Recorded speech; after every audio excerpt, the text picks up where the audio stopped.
भाऊ आहेत योगायोगाने, एकत्र आले, ठीक आहे. आणि महायुती भक्कम आहे. जे काम मागच्या 2.5-3 वर्षात आणि आताच्या या 7-8-10 म्हणजे महिन्यात मनीषाने केलेलं आहे, मुळात उद्धव ते ठाकरे आणि राज ठाकरे ब्रँडच राहिलेलं नाही असं म्हणायचंय का आपल्याला? नाही, ठीक आहे. एक बाळासाहेब ठाकरे या नावामुळे ते सगळं महत्व प्राप्त झालेलं आहे.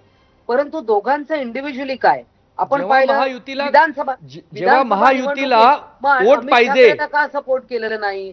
तेव्हा राज विधानसभेच्या ठाकरेंचा निवडणुकीत ब्रँड अमित चालतात. ठाकरेला का सपोर्ट केलं नाही? मग जिंकू द्यायचं होतं ना पुतण्याला, मग का सपोर्ट केलं नाही? हा पण प्रश्न महत्वाचा आहे ना. पूर्वीजी आम्हाला हे कळत त्याला नाही की आत्ताच झाले जेव्हा ना. महायुतीला आता वोट गेल्या पाहिजे काही तेव्हा महिन्यांपूर्वीच ती निवडणूक तेव्हा झाली. राज ठाकरे साहेब यांना चालतात आणि ठाकरे यांच्या ब्रँड पण चालतात. मला असं वाटतं जेव्हा आपण ठाकरे अविनाशजींकडे ब्रँडसाठी जाऊया हाच मुद्दा एक घेऊन. चर्चा जे आता करतोय. म्हणतायत दुबेजी की जेव्हा गरज असते तेव्हा ठाकरे लागतात आणि तेव्हा ती ब्रँडची गरज असते असं म्हटलं गेलं आणि त्याचबरोबर इतर जे मुद्दे आहेत, आजची भेट आहे त्याबद्दल अविनाशजी आपली प्रतिक्रिया.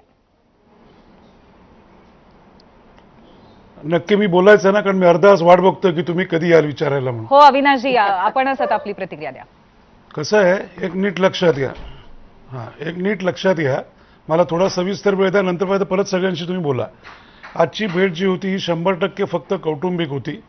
त्या भेटीमध्ये सन्मान्य राजसाहेबांच्या घरातली लोक आणि सन्मान्य उद्धवजी आणि संजय राऊत बरोबर होते.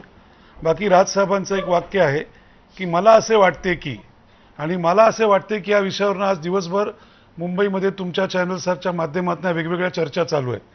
आणि मला खास करून असं सांगायचं, आत्ता आमच्या मनीषाताई असं म्हणाल्या की ह्या दोघांची विश्वासार्हता किती. तर पक्ष फोडून दुसऱ्याच्या मदतीने चिन्ह आणि निशाणी घेणं हा इतिहास मी आता इथे सांगत नाही. आणि वयाच्या 38व्या वर्षी स्वतःला महाराष्ट्राला अर्पण करून स्वतःचे आमदार आणून राजकीय चढउतार तरी झाले तरी विचारांशी किंवा निष्ठेशी गद्दारी न करता जे आहेत ते कार्यकर्ते बरोबर घेऊन हा पक्ष टिकवणं हे जास्ती महत्त्वाचं आहे. भविष्यात तुम्हाला दिसेल, पहिल्यांदा म्हणजे कवित्व, ठाकरे ब्रँड हे शब्द इतरांनी बोलू नयेत. ठाकरे हा एक विचार आहे, लक्षात ठेवा.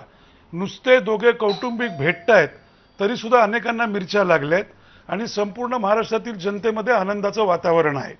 त्यामुळे आपण कोणाबद्दल बोलतोय, आपण कोणावर टीका करतोय, बाकी ह्या ज्या काही इतर त्या काय कॉर्पोरेशनच्या बेसच्या निवडणुका काय त्या झाल्या, अहो त्याच्यामध्ये मला वाटतं किती मतदार होते, काय होते, इथे आता सांगण्याची आवश्यकता नाही आहे.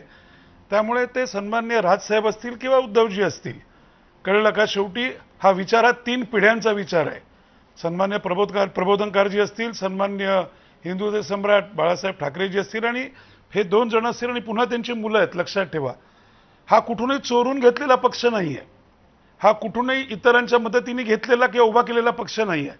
हा पक्ष कसाही असेल परंतु अनेक चढ उतार बघून त्या अध्यक्षांवरती टिकून आहे. राजकीय यशापयश येत असतं, शेवटचं बोलतो, राजकीय यशापयश येत असतं किंवा तुम्हाला जात असतं. आता कोणीतरी घोड्यावर दुसऱ्याच्या मदतीने बसलेला आहे म्हणजे डर्बीची रेस मी जिंकीन असं होऊ शकत नाही.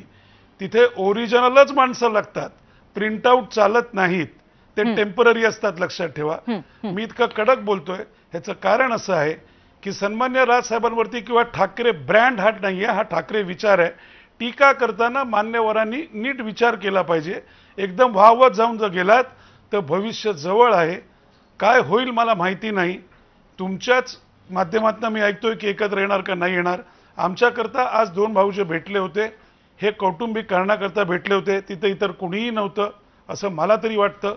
तुम्हाला जास्ती सूत्रांनी माहिती असेल तर मला माहिती नाही.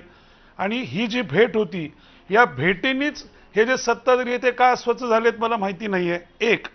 आणि दुसरं, एक गोष्ट पुन्हा शेवटचं सांगतो, महाराष्ट्रातील जनता या 2 भावांच्या एकत्र येण्याने प्रचंड आनंदी झालेली आहे.